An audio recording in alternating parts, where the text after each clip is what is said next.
Today we tell the most powerful story ever written in history, a story of pain, sacrifice, and unfailing love. This is the story of the crucifixion of Jesus. It began in a quiet garden called Gethsemane. The night was still, but Jesus' heart was heavy.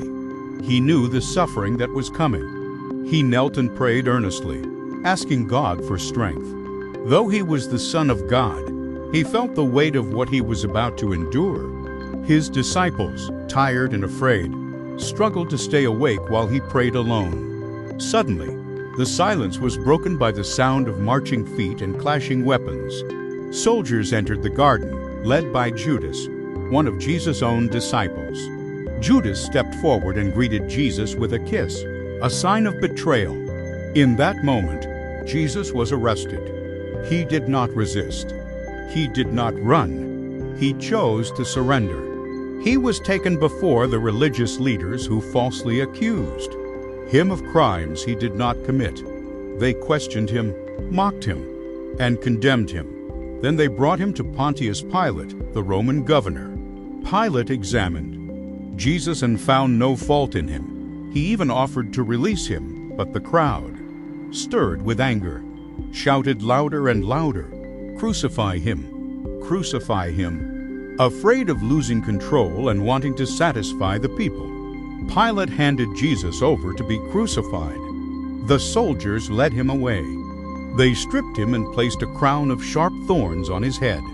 They struck him, spat on him, and mocked him, bowing in fake worship while calling him King of the Jews. Blood ran down his face, yet he did not curse them.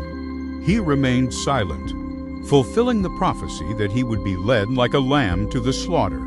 Weak from the beating, Jesus was forced to carry his heavy wooden cross through the streets toward a hill called Golgotha, which means place of the skull. The crowd followed, some weeping, others laughing. When he could no longer carry the cross alone, a man named Simon was forced to help him.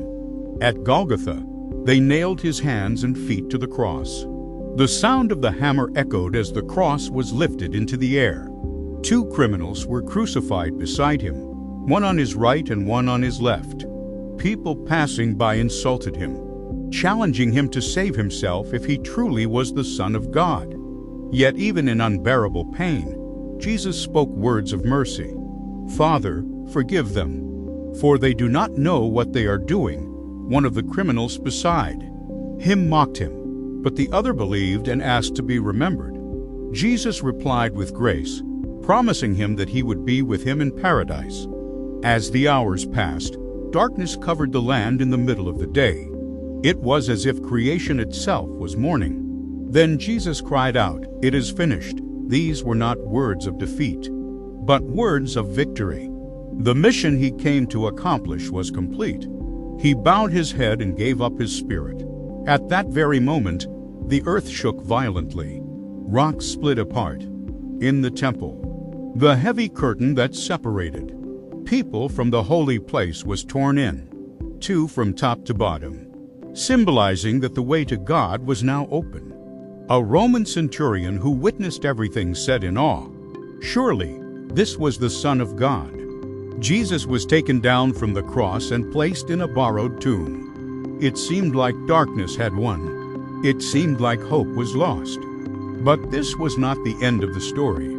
Jesus did not die because he was powerless. He chose to die because of love. Love for humanity. Love for sinners. Love for you and me. His sacrifice paid the price for sin once and for all. And 3 days later, the world would witness the miracle known as the resurrection of Jesus, proving that death could not hold him and that hope would rise again. If this story moved you, don't forget to like this video, subscribe for more powerful Bible stories, and share this message of faith and hope with someone today.